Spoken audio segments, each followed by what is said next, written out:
오한시 마켓뉴스 나우 이동재입니다. 우리 시장 3거래일 연속 비슷한 움직임을 가져가면서 양시장 모두 빨간불 켜내고 있습니다. 미국의 금리 동결 가능성이 높아졌고 외국인의 수급도 강하게 이어지면서 본격적인 추세 반등이 기대되는 우리 시장인데요. 그럼 오늘의 주요 뉴스도 이어서 살펴보시죠. 7월 미국의 소비자 물가 상승률이 둔화한 것으로 나타나면서 연준의 금리 동결 기대감도 높아졌습니다. 미국 노동부 노동통계국은 7월 미국의 소비자 물가지수 CPI가 전년 동월 대비 3.4% 상승했다고 밝혔습니다. 지난 6월 대비 상승률이 둔화한 데다 전월 대비로도 0.1% 상승에 그치며 다우존스가 집계한 전문가 전망치에도 부합했습니다. 또한 에너지와 식품을 제외한 근원 CPI 역시 전년 대비 2.5% 오르는 데 그쳐 6월 대비 상승률이 둔화됐고 시장 전망에도 부합했습니다. 이에 따라 미 연준의 금리 동결 기대감이 높아졌고 CME 패드워치에 따르면 CPI 발표 전까지 연준이 9월 금리를 동결할 가능성은 50%였지만 CPI 발표 후 금리 동결 확률은 약 60%까지 상승했습니다. 전문가들은 오늘 CPI가 전 부문에 걸쳐 시장 컨센서스와 정확히 부합하는 결과를 보였다며 시장 반응은 다소 완만하지만 우호적이라고 평가했습니다. 이달 들어 ETF에 투자한 개인은 코스피 상승, 외국인은 하락에 예측한 수요가 많았던 것으로 나타났습니다. 코스콤 체크에 따르면 이달 들어 전날까지 개인 투자자는 코스피 200 지수를 기초지수로 하는 코덱스 200을 1,622억 원을 투자했고 코덱스 레버리지 상품은 866억 원을 순매수하며 코스피 상승에 베팅했습니다. 반면 외국인은 코스피 200 지수 하락 시 2배의 수익을 낼 수 있는 이른바 곧버스 상품인 코덱스 200, 선물 인베스 2배 상품을 1,142억 원 순매수했습니다. ETF 거래 기록으로 보면 개인은 코스피 상승을, 외국인은 하락을 예측하는 수요가 더 많았던 셈입니다. 한편 이 가운데 단일 종목 레버리지 상품은 ETF와 개인과 외국인이 모두 순매도했습니다. 개인의 코덱스 ESK 하이닉스 레버리지 상품과 삼성전자 상품의 매도액은 8월 ETF 순매도액 상위 3, 4위에 해당됐고 외국인의 순매도액 순위에서도 각각 2, 3위를 차지했습니다. 정부가 반도체, 2차 전지, 바이오 등 첨단 산업 분야의 규제를 풀어 원활한 기업 투자를 지원한다고 밝혔습니다. 정부는 오늘 구윤철 부총리 겸 재정경제부 장관 주재로 열린 비상경제본부 회의 겸 경제관계장관회의에서 규제에 막혀 대기 중인 프로젝트를 신속 가동하기 위해 현장 중심 기업 투자, 혁신 지원 방안을 발표했습니다. 이번 대책은 기업 수요가 확인됐지만 규제와 인허가 등의 문제로 지연된 현장 대기 프로젝트를 실제 투자로 연결하는 데 초점을 맞췄습니다. 주요 프로젝트의 투자 규모는 2차 전지 1,000억 원, 용인 반도체 클러스터 2조 5천억 원, 반도체 실증 설비 8천억 원과 바이오 5,300억 원 등으로 총 4조 2,800억 원 수준입니다. 먼저 구미 포항 국가산업단지에 2차 전지 리사이클링 관련 업종의 입주를 허용하고 용인 반도체 클러스터에는 공장 증설 때마다 기준 건축 허가를 변경해야 됐던 규제를 개선하도록 했습니다. 또한 반도체 소부장의 실증 지원도 강화하며 바이오 분야에서는 오창 과학산업단지의 제조시설 증설도 지원합니다. 정부는 이번 1차 대책에 이어 초혁신 경제 선도 프로젝트와 녹색산업 등을 중심으로 3분기 중 2차 투자 대책 또한 내놓을 계획입니다. 지난달 5천조 원도 잠시 내려놨던 국내 증시가 시가총액 오늘은 다시 6천조 원 위로 올라섰습니다. 이번 주 들어 코스피와 코스닥 양지수 모두 안정적인 상승 흐름을 나타내고 있는데요. 특히나 외국인의 반도체 투심이 돌아온 점이 긍정적으로 작용하고 있습니다. 그럼 이어서 시장의 향후 전망과 맞춤 전략도 저희와 함께 알아보시죠.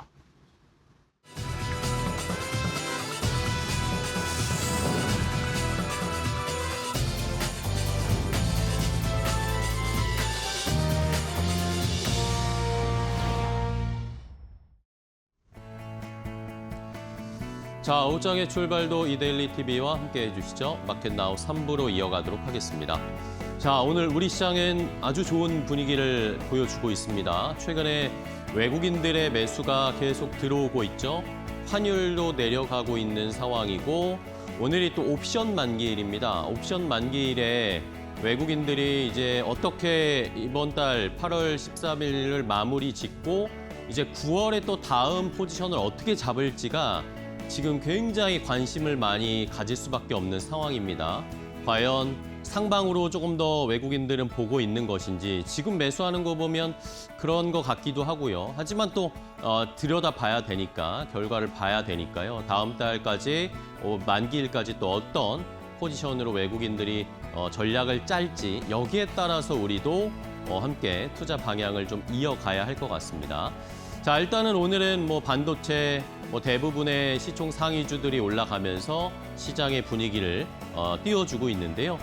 그런 사이에 삼성전자, SK하이닉스도 많은 관심을 가지고 계시지만 사실 엄청나게 상승했던 삼성전기도 궁금하신 분들이 아마 많으실 겁니다. 가슴 아픈 이야기지만 위에 물려 계신 분들도 굉장히 많으실 거고, 그런데 삼성전기에 대한 시각이 조금씩 더 긍정적으로 바뀌고 있어서 오늘은 모건 스탠리가 삼성전기를 계속 집중해서 보고 있는 이유를 함께 알아보도록 하겠습니다. 앵커 브리핑으로 함께 확인해 보시죠. 자, 오늘 삼성전기 주가가 잘 가고 있습니다. 삼성전자, SK하이닉스도 잘 가지만 삼성전기야 삼전 하이닉스보다 훨씬 변동성이 크고 탄력이 있으니까 오늘 삼성전기가 10% 올라가는 게 당연하다라고 느끼실 수도 있겠지만 여러 가지 이유가 있는데 그중에 하나의 이유는 바로 이 모건 스탠리 때문입니다. 자, 모건 스탠리가 그전까지 우리나라에서 테크주에서 탑픽은 삼성전자를 항상 얘기를 했었는데요. 어제 이야기가 나오면서 이 삼성전기로 이제 테크 탑픽을 교체하겠다라는 그런 의견을 제시하는 리포트가 나왔습니다. 자, 그러면은 모건 스탠리가 이제는 삼전에서 삼성전기로 환승을 한 건가? 라고 생각을 할 수밖에 없는 상황이고요. 물론 모건 스탠리가 저희는 마음에 들지 않습니다. 모건 스탠리가 우리의 주가를 자꾸 쥐락펴락하고 흔드는 주체 중에 또 하나이기 때문에 이걸 믿어야 하나라고 싶지만 어쨌든 삼성전기를 콕 집었다라는 것은 주가에 반응이 있을 가능성이 높다라는 것이겠죠. 그런 취지에서 삼성전기를 저희가 조금 더 분석해보고 살펴봐야 되겠습니다. 자, 모건 스탠리가 이러면서 삼성전자 대신 삼성전기를 테크 탑픽주로 골랐고요. 투자 의견은 여전히 오버웨이트 비중 확대입니다. 자, 목표 주가도 지금 기본의 목표 주가를 그전에 256만 원을 제시했었거든요. 근데 기본 목표 주가 자체도 262만 원으로 조금 더 높여 잡았습니다. 그리고 만약에 지금 시장이 너무나 변동성이 심하니까 또 어떤 리스크가 다가오면서 시장에 충격을 줄지 모르는 상황, 만약에 그런 약세 시나리오가 오면 삼성전기 그래도 135만 원 정도까지는 기본적으로 약세장 시나리오에서 목표 가격으로 135를 살펴봐야 된다라고 했고요. 만약에 시장이 긍정적으로 바뀌고 다시 AI나 MLCC나 기판 쪽에 대한 전망이 좋아지게 되고 시장의 분위기가 좋아지게 되면 강세 시나리오일 때 불마켓일 때 300만 원까지 목표가를 제시를 했습니다. 물론 이 편차가 너무 커서 이게 맞나 싶은데 어쨌든 기본적인 목표 주가는 260만 원대로 모건 스탠리는 잡고 있는 상황입니다. AI, 전장, 서버, 삼성전기가 하고 있는 사업 여러 가지가 잘 이루어지고 있고 제품 믹스 가격도 올라가고 있고 수요도 공급도 불균형이 약간 일어나고 있는 이런 것들 때문에 구조적으로 삼성전기가 지속적으로 성장할 수 있을 것이다 라는 이야기를 내놓았습니다. 자, 그렇다면 이 삼성전기 조금 더 자세하게 그럼 들여다볼까요? 물론 가장 큰 이유는 모건 스탠리에서 이 삼성전기를 주목하고 있는 가장 큰 이유는 역시 AI 서버형 MLCC에 대한 이야기였습니다. 자, AI 서버형 MLCC의 가격이 지금 올라가고 있다라는 것인데 왜냐하면 반도체가 그랬던 것처럼 작년부터 올해까지 반도체 가격이 쇼티지가 나기 시작하면서 D램 메모리 쪽에서 가격이 계속 올라갔잖아요. 그런 것과 비슷하게 같이 하면서 AI 서버형 MLCC의 가격이 올라가고 있다는 겁니다. 왜냐하면 MLCC가 많이 필요하고 데이터 센터에 더 많이 들어가야 되니까 수요는 늘어나고 있는데 공급을 아직 다 해주지 못하고 있기 때문입니다. 우리나라의 삼성전기도 그렇고 일본 쪽의 회사들도 MLCC 회사들도요. 사실 지금까지 MLCC의 업황은 어떻게 보면 반도체보다 훨씬 더 시클리컬이었습니다. 이 경기를 매우 많이 타는 업종이었기 때문에 투자를 적극적으로 하지 않았거든요. 그러니까 생산 라인이 지금 매우 제한적이라는 겁니다. 수요는 너무나 많이 증가하고 있는데 생산할 수 있는 시설 캐파 투자 이제 하기 시작했다라는 것 때문에 이제 그렇다면 삼성전기가 파는 MLCC의 가격도 계속 올라갈 것이다. 여기에다가 이 차트를 보시면 앞으로 이제 2027년, 2028년에 점점점 AI 서버, AI 인프라, AI 네트워크에 들어가는 MLCC의 비중 그리고 절대량이 점점 늘어날 거라는 겁니다. 이런 비중이 결국에는 삼성전기에서 AI 향이 40%가 넘어가는 수치로 올라가게 될 것이다.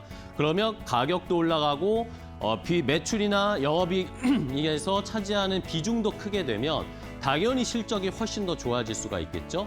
이런 것들 때문에 삼성전기를 계속 지켜봐야 한다라는 그런 의견을 제시했습니다. 자, 이외에도 MLCC 말고도 기판도 좋잖아요. 반도체가 계속 잘 팔리고 있으면 결국에는 기판에 대한 수혜도 삼성전기를 받을 수 있을 것이고요.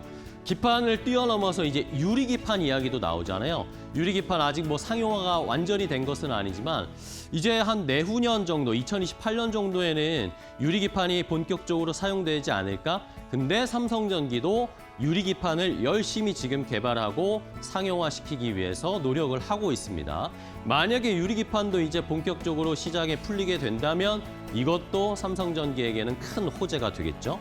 그리고 여기에 플러스 알파로 실리콘 카패시터에서도 지금 사이클이 긍정적으로 돌아 나오고 있다는 것도 삼성전기에게는 앞으로의 미래 먹거리, 지금 MLCC 기판뿐만 아니라 앞으로의 미래 성장에도 유리기판, 실리콘 카패시터가 한몫을 해줄 것이다라는 기대가 되는 부분이죠. 현재와 미래가 다 있다라는 겁니다. 자, 여기에다가 어제 또 이야기가 나왔습니다. 제가 지난주에도 말씀드렸던 시츄에이셔널 어웨어니스, 이 레오폴드가 운영하는 이 헤지펀드 이야기를 드렸잖아요. 물론 이 어웨어니스, 이 시츄에이셔널 어웨어니스가 청산도 많이 당했고 뭐 많은 고객과 자산을 시타델에게 다 빼앗겼지만 그래도 여전히 일부에 완전히 문을 닫은 게 아니에요. 아직도 투자를 하고 있습니다. 그런데 레오폴드가 최근에 일본의 다이오 유덴이라는 일본의 MLCC 업체에다가 지분을 매입을 하면서 투자했다라는 뉴스가 어제 나왔습니다. 이러면서 어제 다이오 유덴 일본 시장에서 급등을 하는 양상이었는데 결국에는 레오폴드가 지금 추구하는 게 뭡니까? 완전히 AI에 집중하면서 AI 관련주 중에 잘 갈 것들을 투자하는 걸로 지금 유명해졌잖아요. 그런데 이렇게 어려운 상황에서 뭔가 포트를 만회하고 회사를 만회하기 위한 종목으로 다이오 유덴을 선택했다. MLCC 쪽을 선택했다라는 것이 시장에는 지금 다시 한번 촉매제가 되고 있습니다. 이러면서 우리 시장에서도 오늘 삼성전기, 사막 콘덴서 이런 아모텍 이런 종목들이 막 주가가 튀어오르고 있는 상황입니다. 자, 그러면 이제 다음 궁금하신 것은 아니 근데 삼성전기는 너무 빨리 올라와서 주가가 너무 비싼 거 아닙니까? 라고 이야기하시는 분들이 많으시잖아요. 지금도 조정을 받았지만 너무 비싼 거 아니냐라는 그런 이야기들도 있으시죠. 자, 그런데 지금 다른 경쟁사, 일본의 경쟁사들이라든지 다른 글로벌 경쟁사들과의 선행 PER을 좀 비교를 해봤더니요. 그렇다고 보면은 삼성전기가 다른 경쟁사들 대비해서는 그렇게 비싸지 않은 선행 PER을 보여주고 있더라고요. 자, MLCC 쪽에서의 글로벌 다른 경쟁사들, 예를 들면 무라타 같은 회사와 비교를 해보면 무라타가 25배의 선행 PER을 보여주는데 삼성전기는 19배입니다. 그리고 아까 말씀드린 타이오 유덴이 22배 정도 나오고 있습니다. 그러니까 MLCC 경쟁사 대비해서도 낮은 PER을 지금 보여주고 있는 상황이고요. 기판 쪽에서도 봐도 이비덴이라든지 이런 다른 또 업체들과 비교했을 때도 확실히 낮은 수준의 PER을 보여주고 있다라는 겁니다. 삼성전기 주가 수익 비율, 이 PER이 과거의 고점, 최고점으로 올라갔을 때 30배였거든요. 그것과 비교했을 때도 지금은 19배, 19배 정도 된다는 건 최근에 가격 조정 때문에 밸류는 어느 정도 낮아졌다라고 판단을 해볼 수가 있는 상황이다라는 겁니다.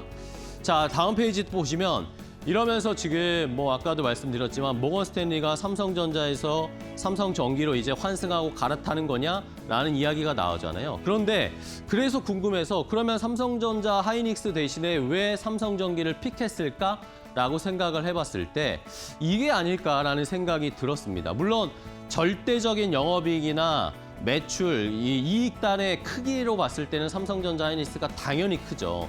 그런데 삼성전자 SK하이닉스도 최근에 주가가 많이 올라왔던 이유는 뭡니까? 이 실적의 상승률이 높아지기 때문에 주가가 올라간다라는 그런 이유들도 있었잖아요.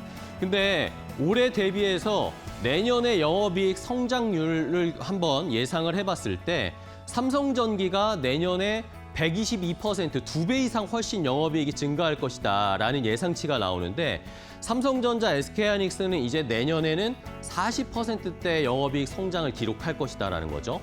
절대적인 성장률 수치만 봤을 때는 삼성전기가 훨씬 압도적입니다. 그리고 이제는 2027년, 2028년으로 넘어갔을 때도 삼성전자 SK하이닉스의 상승률은 거의 이제 줄어드는 거의 보합권 수준으로 내려오게 되는데 삼성전기는 내후년에도 70%가 넘는 영업이익 성장률을 기록할 것이다 라는 것 때문에 그것 때문에 앞으로의 성장률에 대한 기대 때문에 삼성전기를 모건 스탠리가 픽한 것은 아닌가라는 생각도 해볼 수가 있는 상황입니다.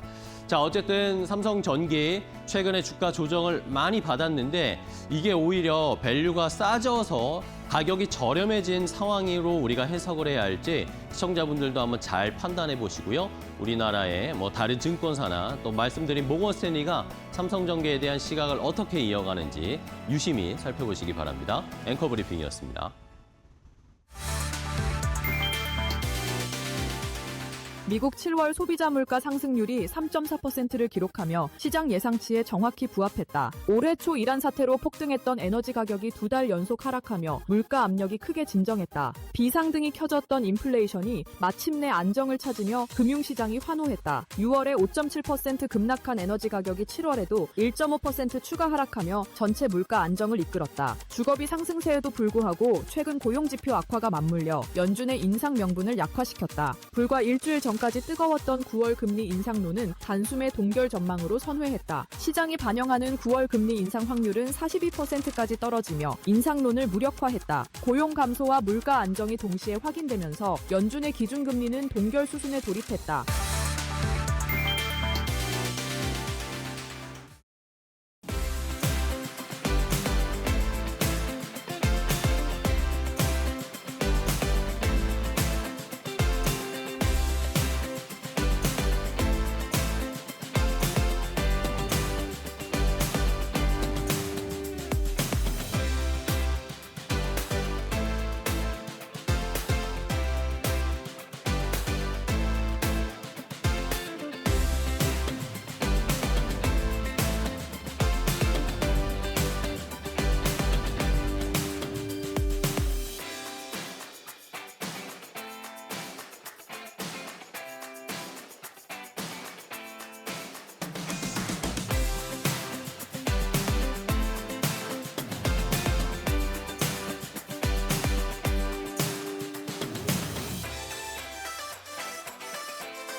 자, 오늘 시장에서도 돈 되는 섹터 테마 찾아서 종목까지 선정해서 알려드리겠습니다.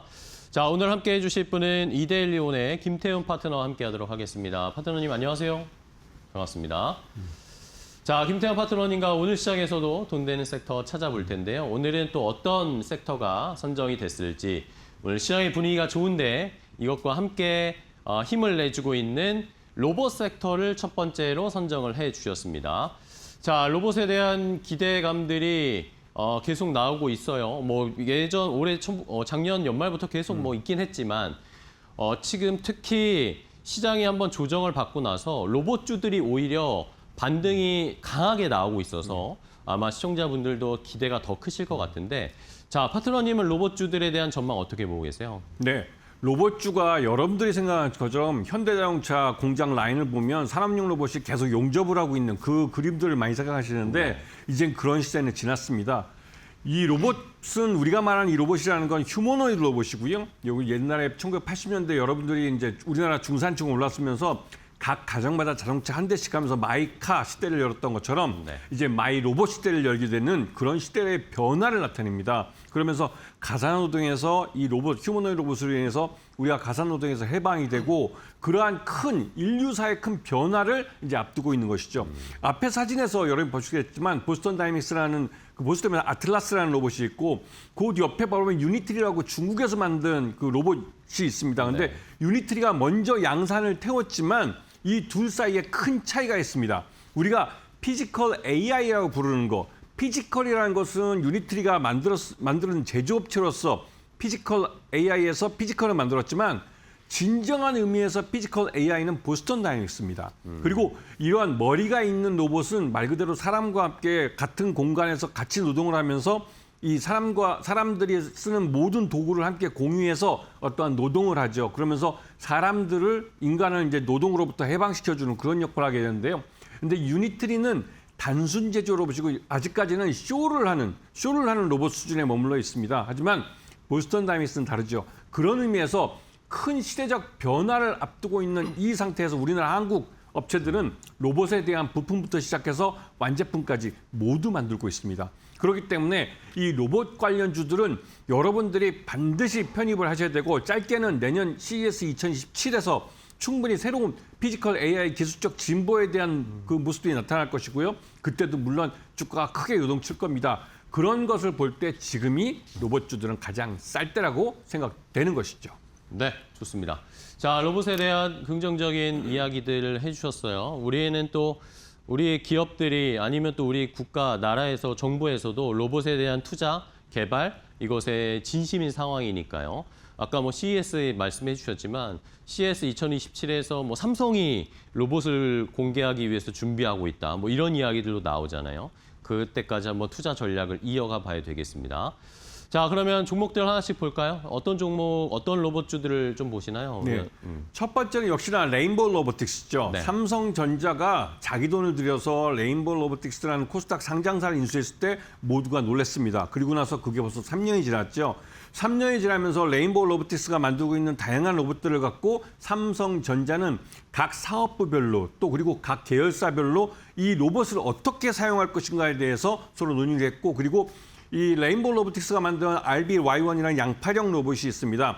우리가 일반적으로 휴머노이드 로봇 하면 양발로 걸어다니는 걸로 생각하지만 아직까지는 그렇게까지 갈 때는 여러 가지 비용도 많이 들어가고 또 에너지 소비도 많기 때문에 바퀴 달린 양팔 로봇 RBY1이라는 걸 만들었고 그 RBY1을 35대를 구매를 해서 삼성전자가 각 사업부와 계열사에 내려보내서 그 로봇을 어떻게 사용해서 이러한 노동을 할 수 있는지 그리고 효용성을 어떻게 검증할 수 있는지 이 부분을 검증을 했고 올 하반기부터 이제 아마 9월 달부터 레인보우 로보틱스는 RBY1을 파일럿 양산을 태울 겁니다. 그리고 그 파일럿 양산을 태운 것 갖고 실증적으로 다시 한번 각 사업부별로 그리고 각 계열사별로 이 테스트를 할 것이고요. 그리고 내년에 RBY2라는 본격적인 양산 모델을 돌릴 겁니다. 이 말은 레인보우 로보틱스가 규모의 경제를 달성하고 흑자 전환되면서 실제로 돈을 번 업체가 될 것이라는 것이고요. 내년 CES 2027에 그 진보된 모습, 피지컬 AI의 삼성전자가 그리고 있는 그림을 레인보우 로보틱스를 통해서 보여줄 가능성이 높습니다. 그런 면에서 레인보우 로보틱스를 보셔야 되고 레인보우 로보틱스는 다시 한번 강조드리지만 지금은 당장 적자 회사지만 이 회사가 갖고 있는 다양한 로봇 기술들 특히 이제 현대 로템과 함께 하고 있는 사족보행 로봇은 이번에 이제 방사청에다가 그 방산용 로봇으로 이제 납품이 될 가능성이 높습니다. 그렇게 되면 그것 또한 대량 양산 모델이 되는 것이죠. 그렇기 때문에 이 규모의 경제를 달성하면서 흑자 전환할 가능성이 높기 때문에 레인보우 로보틱스를 보셔야 될 것이고요. 두 번째는 KH바텍입니다. KH바텍은 여러분들이 생각할 때 그냥 그 삼성전자의 갤럭시 폰에 들어간 힌지를 만드는 그 부품업체를 알고 계시지만 실제로는 이 회사가 그런 부품업체뿐만 아니라 삼성전자의 다양한 제품들의 그 조립 모듈을 만들어냈습니다. 그러면서 요번에 이 레인보우 로보틱스를 포함 레인보우 로보틱스와 계약을 맺고 로봇의 외장 그 부품을 공급하는 그런 역할을 했죠. 그래서 약 한 30몇 개 모델을 그 계약을 맺었습니다. 그러면서 양산을 태울 경우에는 KH 바텍을 통해서 양산을 태우게 되는 것이죠. 그런 면에서 자연스럽게 KH 바텍은 그러니까 스마트폰 부품 회사에서 로봇 부품 회사로 변신을 하게 되는 겁니다. 그런 면에서 KH 바텍도 성장 가능성이 굉장히 높고 이 업체 같은 경우 단기 순이익이 이번에 그 1분기 기준입니다. 아직 2분기 실적이 발표되지 않아서 1분기 기준으로 단기 순이익이 뭐 2억 9천밖에 되지 않았지만 이거는 단기적인 그 삼성전자의 갤럭시 폰의 그 최신진 모델을 내놓을 때 그 공방기가 있을 때 그때 잠깐 실적이 좀 퐁당하는 것이고요. 네. 결국은 로봇 쪽에서 이 KH 바텍은 새롭게 재평가를 받을 것입니다. 지금이 제일 쌀 때라고 해도 과언이 아닐 것입니다. 네, 알겠습니다. 자, 이렇게 뭐 김태현 파트너님이 삼성과 연관될 수 있는 로봇주들을 집중적으로 좀 알려주셨네요. 결국에 레인보우 로보틱스와 KH 바텍 두 가지 종목을 살펴봤고요. 자, 그럼 탑픽 종목으로는 뭘 보시는지 제일 궁금한데요, 로봇주? 네, SPG라는 업체입니다. SPG. 어제 장 끝나고 SPG가 실적을 발표했는데 나쁘지 않게 나왔습니다. 그리고 SPG가 상반기 실적이 뭐 수익성, 매출 외형은 늘어났지만 수익성 부분에서 약간 뭐 줄어든 이유는 이 SPG는 기본적으로 기어드 모터라고 해서 가전제품에 들어가는 모터를 만드는 회사입니다. 그리고 거기서 발전해서 최근 들어서는 로봇 그 감속기까지 만들어내고 있죠. 그러면서 이 로봇 감속기는 하나의 단가도 굉장히 높고 그다음에 이 수익성도 굉장히 높은 부품이지만 아직은 양산을 태우지 않았기 때문에 그런 면에서는 절대 액수는 매출 비중은 작은 편이죠.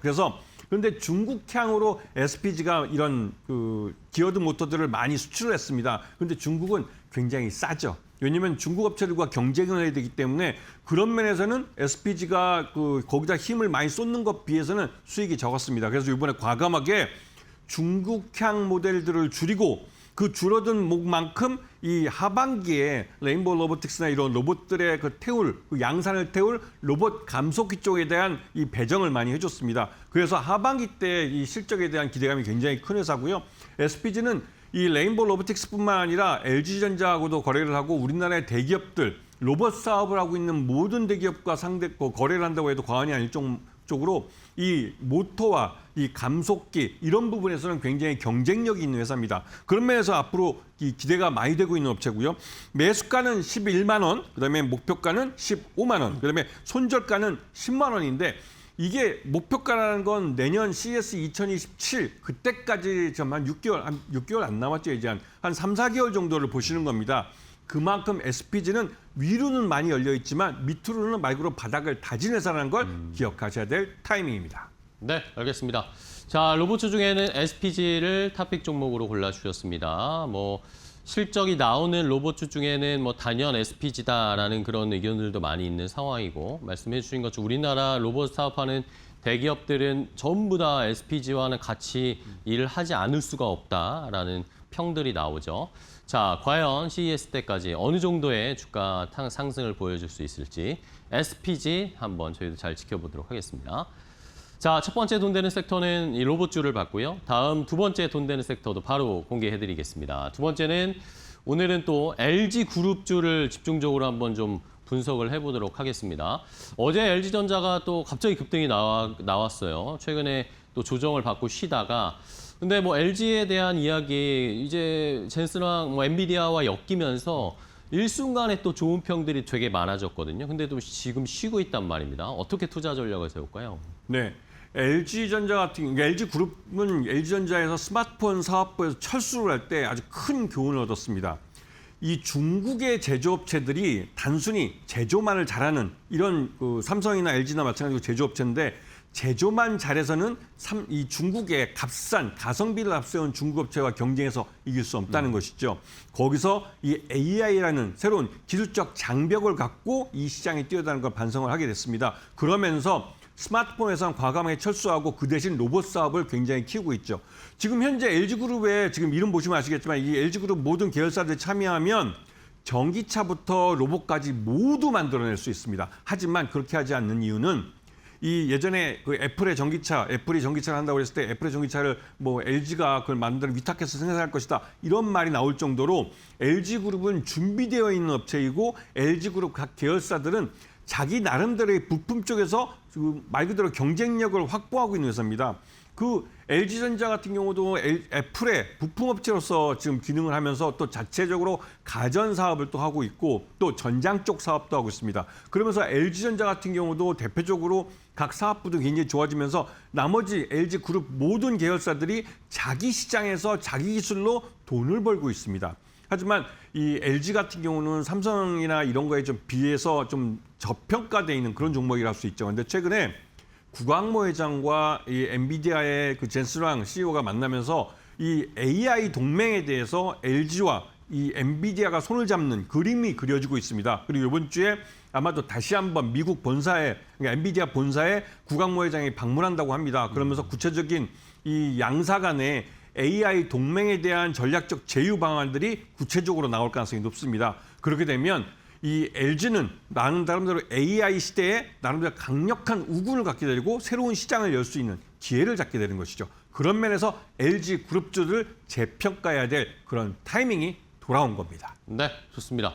자, LG그룹주들을 다시 한번 저희가 한번 재평가해보고 들여다봐야겠습니다. 종목들 몇 개씩 볼까요? 어떤 거 볼까요? 네, LG 무조건 대표 종목은 LG전자입니다. 근데 전자. LG전자가 올 상반기만 해도 벌써 순이익이 3조 원이 났습니다. 그만큼 LG전자가 모든 분야에서 이 기존에 주력으로 삼았던 가전, 그다음에 전장 뭐 이런 그 각 사업 분별로 LG전자가 경쟁력을 갖고 있고 또 수익을 내고 있다는 걸 숫자로 증명해주고 있죠. 그러면서 LG전자는 말 그대로 이제 AI 쪽을 새롭게 키우면서 로봇 쪽도 키우려고 노력을 하고 있고 각종 투자도 많이 하고 있습니다. 그래서 상장사 중에 LG전자에 투자를 받은 로봇 관련주들이 굉장히 많습니다. 그러면서 LG전자는 이 스마트폰을 포기하고 그 스마트폰 이상의 시장으로서 로봇 쪽을 키우려고 하고 있고 이제 그 시작하는 스타트선에 서 있는 겁니다. 그런 면에서 LG전자는 새롭게 평가될 가능성이 높고요. 그런 면에서 LG전자를 좀 봐줘야 되고 특히 AI 관련해서 AI 데이터 센터의 냉각 부분에서는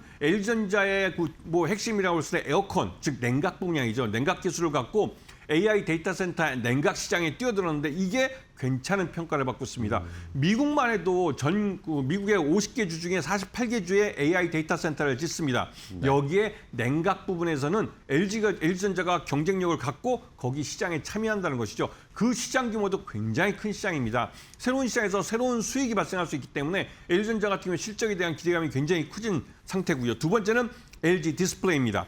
LG 디스플레이는 이번에도 실적이 나왔는데 실적이 좋지는 않았습니다. 좋지 않은 이유가 이 LED 시장에서 이제 말 그대로 그러니까 그 LCD 시장에서 OLED 시장으로 전환되고 있고 전체적으로 매출액의 한 60% 이상을 OLED에 발생해야만 수익이 좋아집니다.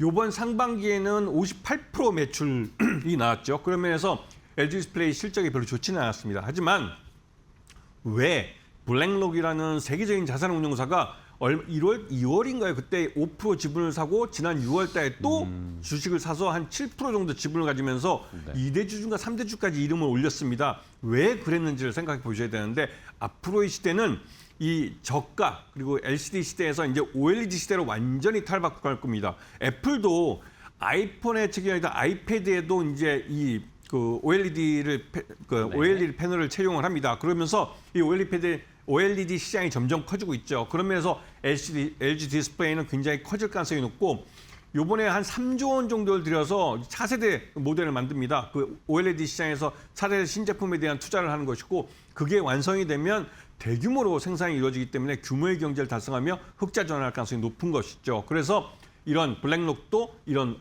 LG 디스플레이에 대한 그 선취매를 해놓고 있는 겁니다. 길게 보는 투자자들이 결국은 LG 디스플레이에서 큰 수익을 가져가실 수 있을 겁니다. 네. 자, LG전자 디스플레이 하나씩 봤고요. 그러면 마지막으로 탑픽 종목은 간단하게 볼까요? 그 마지막 종목은 LG 이노텍입니다. LG 이노텍이 뭐 가장 큰 대표적인 부품 회사고 LG 이노텍 실적 좋습니다. 지금 60만 원 정도 하지만 이 회사가 지금 원래대로 계획된 대로 하면 그 OLED 그러니까 이 LG 이노텍이 갖고 네. 있는 그 카메라 쪽이 기존에 애플에 만들어가는 게 아니라 테슬라를 통해서 이제 전기차에도 들어가고 또 테슬라의 옵티머스라는 로봇에도 들어가게 됩니다. 그런 면에서 이 성장 가능성이 굉장히 높고 LG노텍은 기본적으로 또 이 AI 그 서버에 들어가는 이 PCB도 또 새롭게 만들고 그렇죠. 있죠. 그런 면에서 굉장히 시장이 크고 삼성전기랑 비교되는 회사입니다. 삼성전기에 비해서 굉장히 낮게 주가가 낮게 평가되고 있는데 이런 부분이 재평가를 받으면서 그 주가가 재평가를 받을 가능성이 높고 일단 매수가는 63만 원, 그다음에 목표가는 120만 원, 그다음에 손절가는 60만 원을 제시해 드리겠습니다. 네, 알겠습니다. 자, LG그룹주들도 다시 시장이 회복되면서 함께 올라갈 수 있을지 앞으로의 미래의 그림들을 잘 그려보면서 저희도 체크해 보도록 하겠습니다.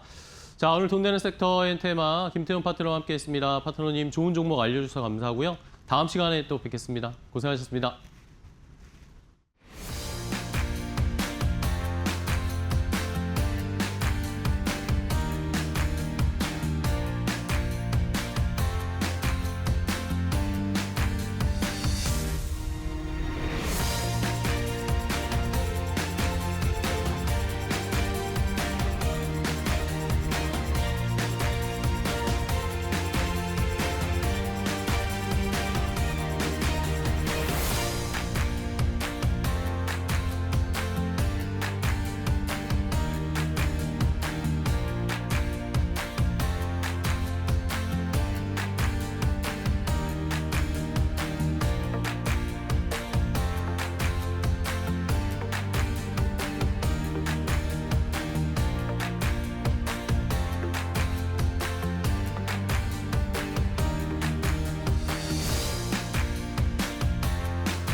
국내 증시 오후장 흐름 살펴보겠습니다. 오늘 우리 시장 코스피가 굉장히 좋은 흐름 보이고 있습니다.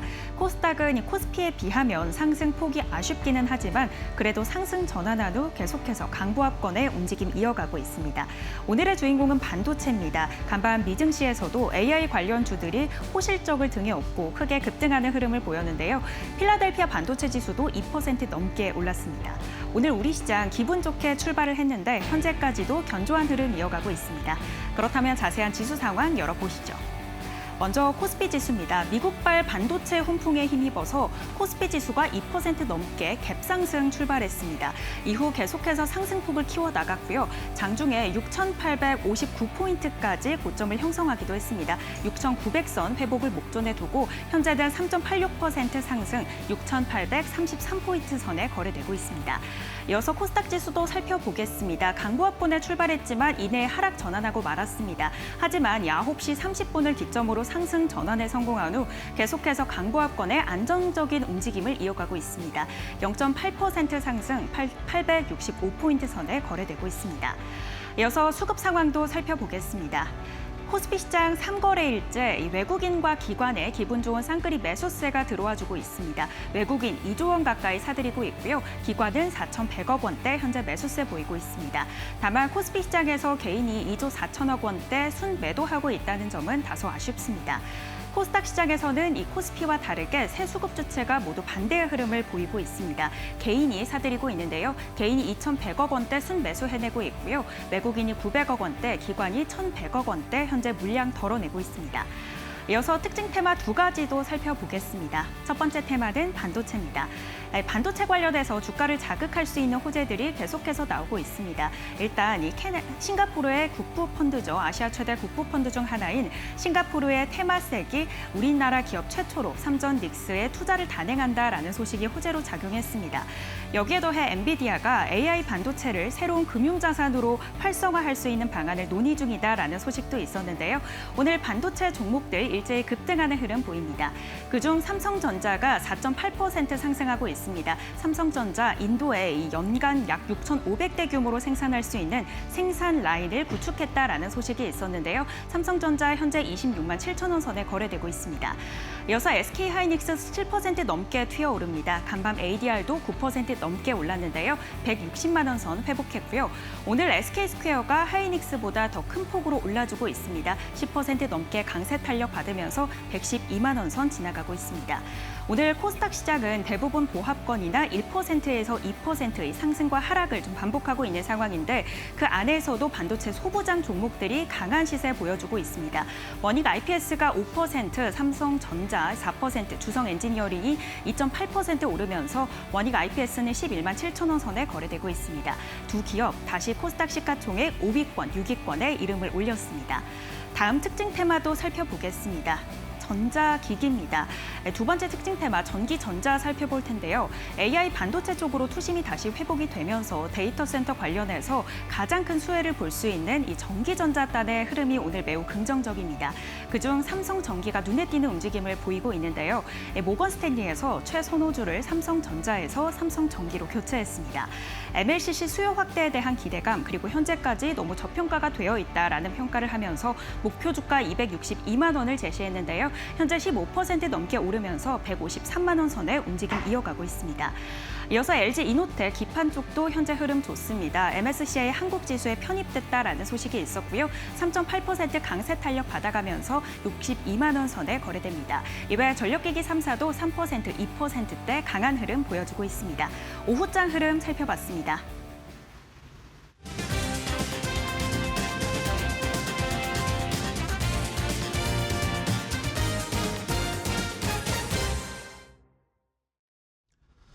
자, 오후장 종목 레이더로 이어가겠습니다. 오후장에는 또 어떤 종목들 보면서 대응을 해봐야 할지 오늘도 이데일리 TV의 서동구 전문위원과 함께하겠습니다. 위원님 안녕하세요. 네, 안녕하세요. 반갑습니다.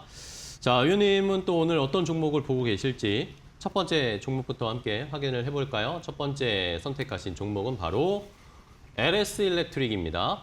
자, 오늘 LS 일렉트릭이 지금은 뭐 한 2.4% 정도 올라가고 있는 상황인데 어쨌든 가장 많이 조정을 받았던 우리 시장에서 AI 관련 주들, AI 인프라 투자 관련된 뭐 반도체, 전력기기, 뭐 전선 이런 쪽에 다 이제는 분위기를 좀 턴하는 것 같은데 그렇죠. 이제 확실히 좀 위험에서는 벗어났다 봐야 될까요? 상당히 긍정적으로 우리가 좀 바라봐야 되지 않겠느냐 이렇게 말씀드리고 지난 화요일 방송에서 우리가 이제 시작하기 전에 호수 앵커랑 오늘 삼성전자가 이렇게 반등 주는 게 상당히 중요한 자리에서 의미가 있다 그러니까요. 이렇게 말씀을 드렸는데 화수목 이러한 그 상승의 흐름들이 이어지고 결국은 그렇게 되다 보니까 AI와 관련된 밸류체인에 해당되는 섹터라든가 종목들도 뭔가 살아나는 기미를 보여주고 있다. 네. 이렇게 여러분들이 보시면 좋을 것 같습니다. 실적과 관련된 부분은 뭐 더 이상 뭐 말할 필요가 없는 거고요. 과연 얼마만큼의 투자가 계속 소위 말하는 데이터 센터를 비롯해서 질 것이냐. 이러한 부분들에 대한 의문 부호도 미국에서 새로운 IB들이 투자에 나서기 시작했다라는 거. 그러한 부분들이 투자 심리를 자극시키고 있다라고도 볼 수 있을 것 같습니다. 뭐 26년 연속 흑자 기조를 이어가고 있다라는 LS 일렉트릭. 그리고 북미 데이터 센터 수주 증가라든가 고부가치 제품 중심으로 성장세가 지속이 되고 있는 부분들 계속 강조를 드렸고요. 또 무엇보다도 이 초고압 변압기 쪽이라든가 에너지 저장 장치 ESS 쪽에서의 이런 미래 솔루션 사업에 있어서의 성장세도 계속해서 기대가 되고 있는 대표적인 종목으로서 사실 우리가 급락한 이후에 여러분들께 8월 4일 날 이 종목을 매수가 그리고 손절가 또 1차 목표가 제시를 드린 바가 있습니다. 1차 목표가 23만 원을 제시해 드렸는데 오늘 장중에 23만 원은 가지 못하고 22만 1,000원을 고점으로 하는 그러한 모습들을 보여주고 있죠. 요 정도 뭐 13% 수익 요거 챙길까라고 고민하시는 분들이 있는데 네. 우리가 흔히 최근의 모습들을 보면요. 급락 이후에 급등을 주거나 아니면 완만하게 올라오면서 옆으로 횡보하는 형태를 보이다가 급등의 패턴이 나타납니다. 그러니까 이 LX 일렉도 지금 일봉의 모습을 한번 보시면요. 물론 전체적으로 보면은 지난 7월 말에 같이 급락을 했다가 바로 이제 일단 회복을 했고요. 그 이후에 계속해서 횡보만 해주고 있습니다. 네. 사실은. 그러면서 하면서 뭐 10%대 이제 상승을 보여주고 있는데 거래도 아직은 본격적으로 실리지 않았고요. 마치 에너지를 응집하는 듯한 이러한 모습을 보여주면서 현재 상황에서 보면은 지난 5월 달에 이 34만 원 고점을 기준으로 해서 아직은 이 저항의 이러한 채널에 갇혀 있는 모습이란 얘기죠. 그렇다면 시장이 전체적으로 추가적인 반등이 나온다라고 봤을 때는 결과적으로는 거래가 실리면서 한 번은 폭발할 수 있는 이러한 모습이 나올 수 있지 않겠느냐. 오히려 빠르게 3만 원 이상을 가는 것보다는 21, 2만 원 이상에서 계속 유지를 해주다가 폭발했을 경우에는 1차 제시해드린 가격도 쉽게 넘어갈 수 있지 않겠느냐. 결국 현재 위치에서는 없으신 분들이나 또는 내가 물타기를 하고 싶다 하시는 분들은 지금 자리 매수 내지는 좀 더 강하게 홀딩을 하셔도 좋겠다. 이렇게 말씀드리겠습니다. 네, 알겠습니다.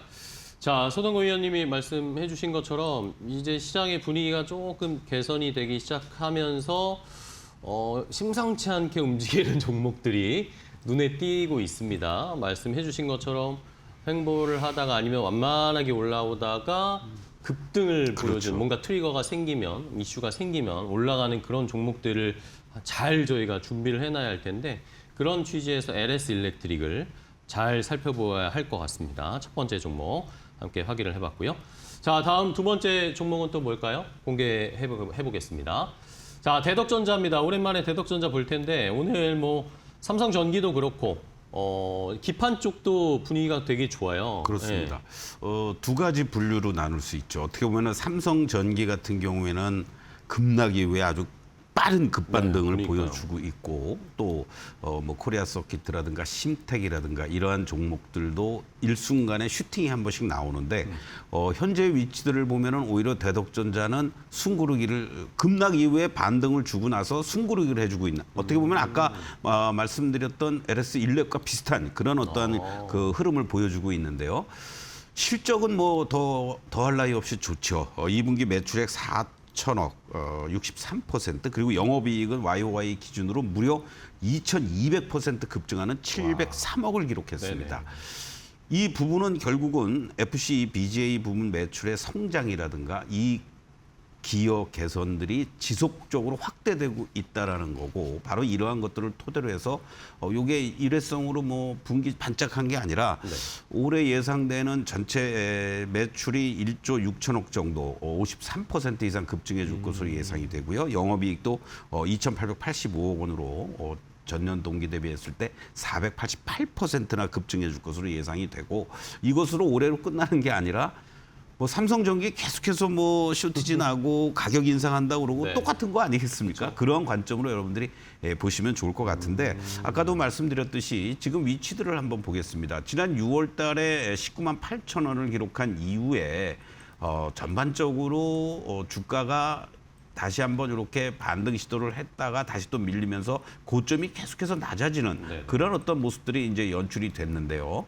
바로 지난 7월 29일 날 7만 1,800원을 저점으로 하면서 이제 10만 원을 이제 회복을 해 주었습니다. 그런데 아까 우리가 LX 일렉도 본 것처럼 얘는 그래도 거래가 조금씩 증가는 하려고 그래요.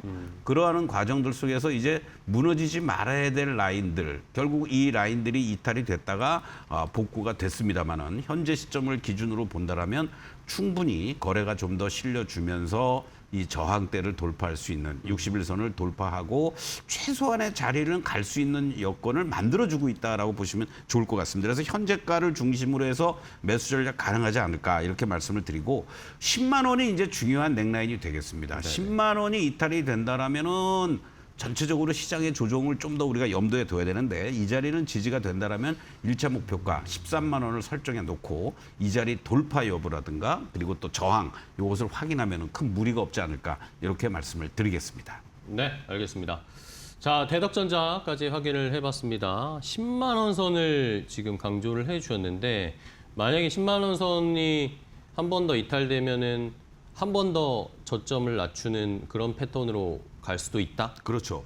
그러니까 10만 원을 1차 데드라인으로 잡고 분할 매수하는 전략. 그리고 만약에 10만 원이 이탈이 된다라면은 9만 원 선으로 갈 수도 있고. 근데 그 자리가 도망가는 자리가 아니라 오히려 시장 분위기를 보면서 또 추가 매수할 수 있는 그런 타이밍으로 지금 현재 시점에서는 전체적으로 만약에 제가 라인을 짧게 드렸지만은 그 이하가 됐을 때 도망가는 게 아니라 추가적으로 비중을 좀 더 늘릴 수 있는 그런 자리다라는 거 참고해 주시면 좋겠습니다. 알겠습니다. 자, 대덕전자까지 소동구 위원님이 자세하게 대응 전략을 알려주셨습니다. 오늘 대덕전자, LS 일렉트릭 살펴봤는데요. 위원님 오늘도 좋은 종목 소개해 주셔서 너무 감사하고요. 다음 시간에 또 뵙겠습니다. 네, 고생하셨습니다. 고맙습니다. 자, 마켓나우 3부 저희가 준비한 종목은 여기까지 알려드리고요. 저희는 내일 오후 1시에 또 더 좋은 종목 가지고 인사드리도록 하겠습니다. 끝까지 시청해주신 여러분 고맙습니다.